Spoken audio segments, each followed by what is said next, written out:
Welcome to the Real Estate Espresso Podcast, your morning shot of what's new in the world of real estate investing. I'm your host, Victor Menasce. On today's show, we're giving you a sneak preview into the introductory segment of our annual goal-setting workshop. This 2.5-day event is a very intensive exercise on getting clarity on your values and what's truly important. Enjoy this introductory segment from Goal Setting 2023. Welcome to Goal Setting 2023. A lot of people take time to set goals, but they do so later. And I think it's actually super important to do it well in advance. There's a gestation period associated with this process, and these next 2.5 days are going to be hard work, for real. It's a deep introspective process into figuring out what's really important. And when you do, things come into alignment. And when things are in alignment, put up your hand if you actually set goals this past year. You're in the minority. You're in the minority. A very small percentage of the population set goals. And I think there's a number of reasons for that. If you don't set goals, you can't fail. Oftentimes, things don't turn out the way you planned. Put up your hand if you achieved all your goals. Of course not. It feels terrible, or it can, depending on what the narrative is that you attach to that. One of the things we'll be doing over the course of the next two days and change is we're going to be actually learning to use the English language in a way that is going to be supportive and beneficial. You're going to find words that you use routinely that you're going to stop using, most likely, as a result of these couple of days. Because those words have power, and those words often guide the way you think in ways that are maybe helpful, maybe productive, maybe not productive. And so that's what we're going to dig into. What we're going to do tonight is we're going to focus on unpacking this year that's behind us, 2022. And we're going to be extracting the gold from that. And the gold mining analogy works from the perspective that when you're mining for gold, you are sifting through tons and tons of rock to pull out a few ounces. Now you could choose to carry around all the tailings as well, and all of that tonnage which will weigh you down and slow you down, or you can leave that stuff behind and just hang on to the gold. So what's the gold? What are the lessons? What did you learn? Because you don't have the opportunity, none of us do, to go back and do it again. All we can do, it's done, it's behind us. All we can do is learn from it and use that learning for the future. Okay? These few days are going to be a process of experiential learning. And experiential learning is more powerful than textbook learning. Put up your hand if you learned how to swim reading a textbook. You got to get in the water. You've got to get in the water. And that's how we learn. So one of the things that we will do this weekend, it's not a mandatory part of the weekend, is on Sunday morning, I want you to experience the Moore Farm Estate. This is a project that we're doing with the National Capital Commission. The NCC here in Ottawa, as the largest landlord in the city, we have this third level of government called the National Capital Commission. It's a federal body, and they own, 3,000 properties here in the city. They own thousands and thousands of acres. And there are opportunities literally hidden in plain sight to do real estate projects in ways that you would have never, ever even imagined. This space that we're in right now is an NCC property. So we were going to hold it actually at the farm originally, but then we said, oh shoot, we've got a Christmas market going on at the farm. Last weekend and this weekend, like exactly when we would need the space. So we called the NCC and what else you got? And they offered up this. It's kind of a neat location. And it's one of thousands have. Mostly, hopefully, or at least this one is vacant. But so it just open your eyes to some of what's possible if you just choose to look. Oftentimes, and I have experienced this so many times myself, if you were to look down and see a $1,000 bill, you'd probably pass by it because you wouldn't believe it's real. Most people wouldn't stop and pick it up. Oh, it can't be. Just keep going.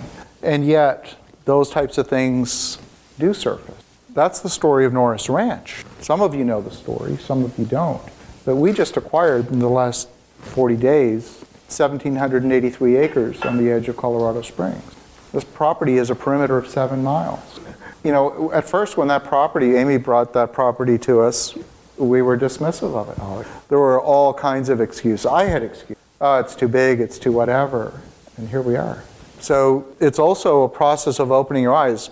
You are bombarded continuously with opportunities that you don't see.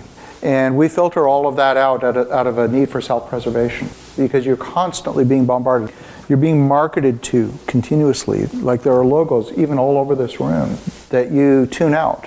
Oh, Gatorade. Oh, Apple. Like you cannot process all of that input. You know, when you're driving down the street, oh, Toyota.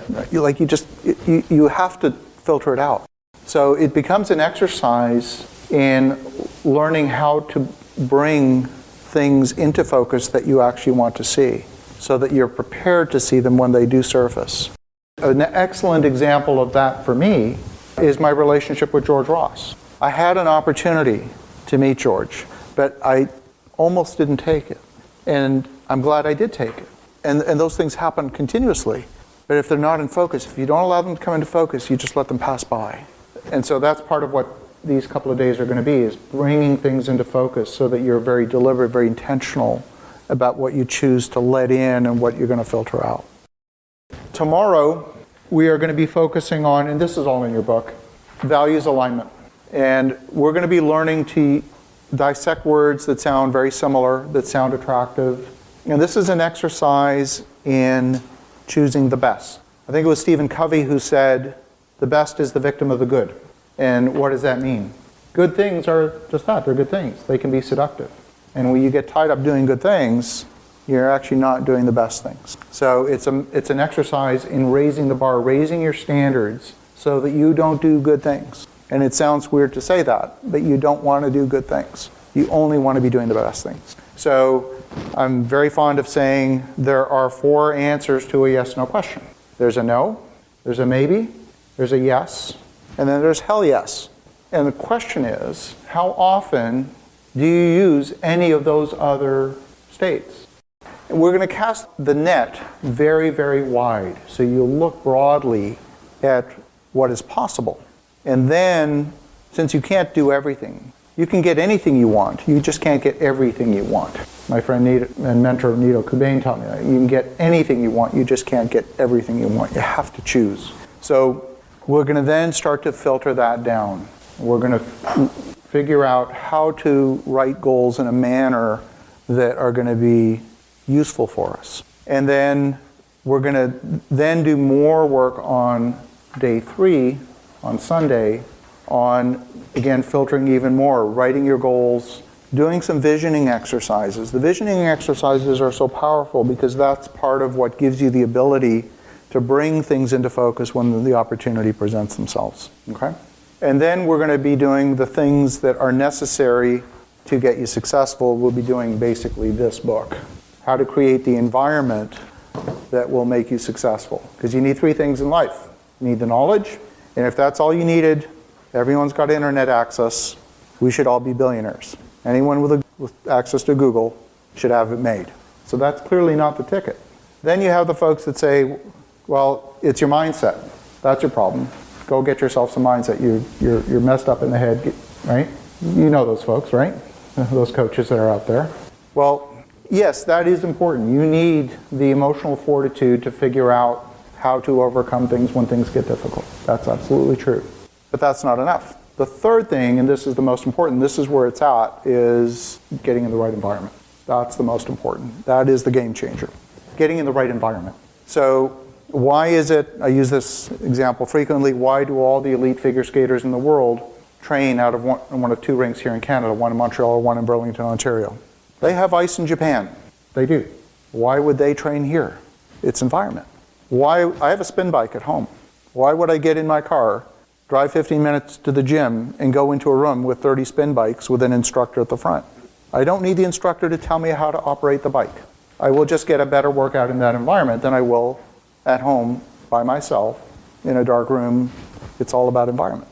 That's the game changer, okay? So if you want to do development, hang out with developers. If you want to do fly fishing, hang out with fly fishermen. It's not rocket science. So that'll be day 3. Okay,